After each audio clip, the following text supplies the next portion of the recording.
어느 날 갑자기 나라에서 나를 불렀어요. 뭐 중요한 시민의 의무라고는 하는데, 하필이면 제일 바쁜 평일이네요. 이럴 때, 저 다녀오겠습니다 하고 당당하게 말할 수 있을까요? 아니면 괜히 회사 눈치가 보일까요? 이렇게 시민으로서의 의무랑 직장인으로서의 책임이 딱 부딪혔을 때 우리한테 어떤 권리가 있는지 오늘 제가 확실하게 알려드릴게요. 네, 맞아요. 바로 이런 상황이죠. 갑자기 배심원으로 나와달라는 소환장을 받았는데 딱 보니까 회사 가는 날이에요. 이거 가야 되나? 말아야 되나? 아마 많은 분들이 이런 고민 해보셨을 거예요. 나라 일도 물론 중요하죠. 근데 회사에 피해 주긴 싫고 혹시나 월급까지 깎이는 거 아닌가 이런 걱정도 들고요. 자, 오늘 이 고민 제가 딱 끝내드리겠습니다. 다행히도요, 이런 애매한 상황을 위해서 법이 딱 정해놓은 게 있습니다.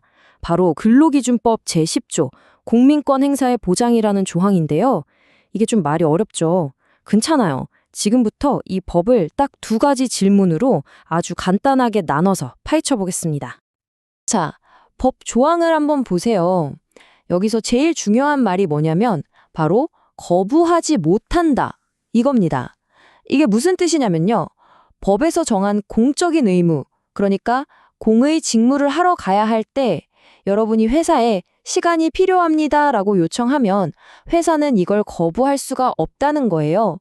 이날 말고 다른 날 가면 안 될까 하고 조율은 할 수 있어도 안 돼, 가지 마.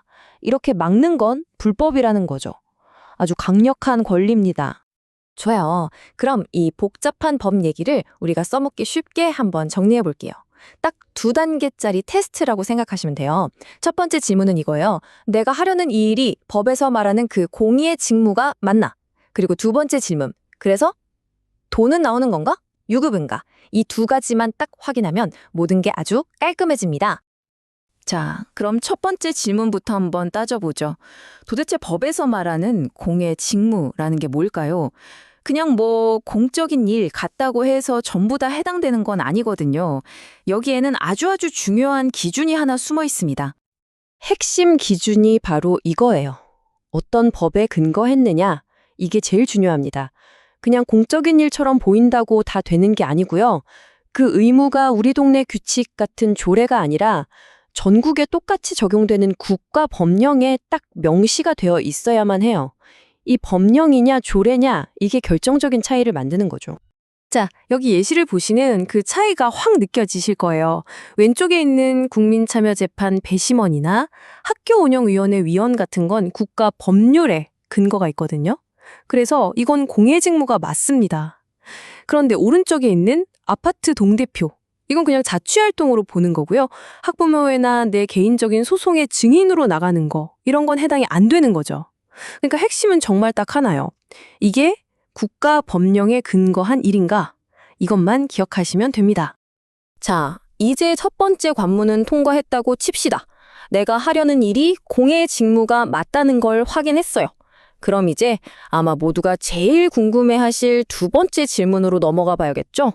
네, 바로 돈 문제입니다. 내 월급. 회사가 시간을 내주는 건 법으로 정해진 의무라고 했으니까 뭐 당연한 것 같아요.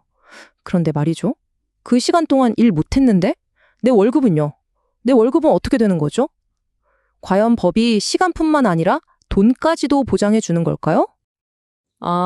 이게 좀 놀라실 수도 있는데요. 정답은 아니오입니다. 근로기준법 제10조는요, 시간을 보장해주는 조항이지 그 시간에 대한 임금 지급까지 의무로 하진 않아요. 그래서 법적인 원칙만 놓고 보면 기본적으로 무급이라는 겁니다. 좀 충격적이죠? 물론 항상 무급이라는 뜻은 아니에요. 예외가 있습니다. 예를 들어 예비군 훈련 같은 경우는 아예 예비군법에서 이건 유급으로 처리해줘야 한다고 못을 박아놨어요. 이런 경우가 있고요. 또 다른 가능성은 우리 회사 취업규칙이나 내가 사인한 근로계약서에 공의직무는 유급으로 한다는 조항이 있을 수도 있어요. 그러니까 핵심은 뭐냐?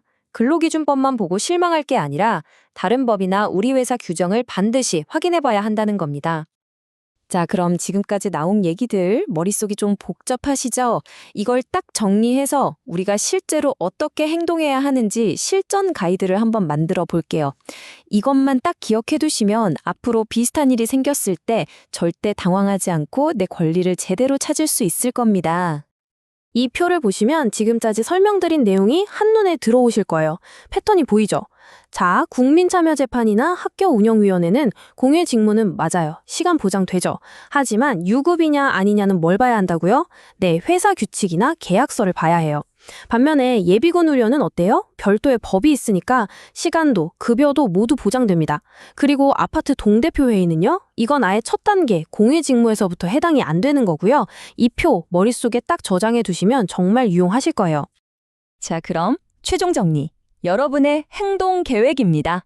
딱 3단계만 기억하세요. 1단계. 내가 해야 할 일이 국가 법령에 근거한 공의의 직무인지 먼저 확인한다. 2단계. 만약 맞다면 회사에 당당하게 필요한 시간을 요청한다. 그리고 마지막 3단계. 유급인지 무급인지는 다른 법이나 우리 회사 내부 규정을 꼼꼼하게 찾아서 확인한다. 이 순서 잊지 마세요. 이제 여러분은 법이 우리에게 어떤 권리를 보장해 주는지 확실히 알게 되셨을 겁니다. 그럼 마지막으로 제가 질문 하나 드릴게요. 여러분의 회사는 직원들이 이런 공적인 의무를 다할 때 얼마나 잘 지원해 주고 있나요? 혹시 그런 거 없어, 그냥 무급이야 라고만 알고 계셨다면 이번 기회에 우리 회사 취업 규칙을 한 번쯤 다시 들여다보는 건 어떨까요?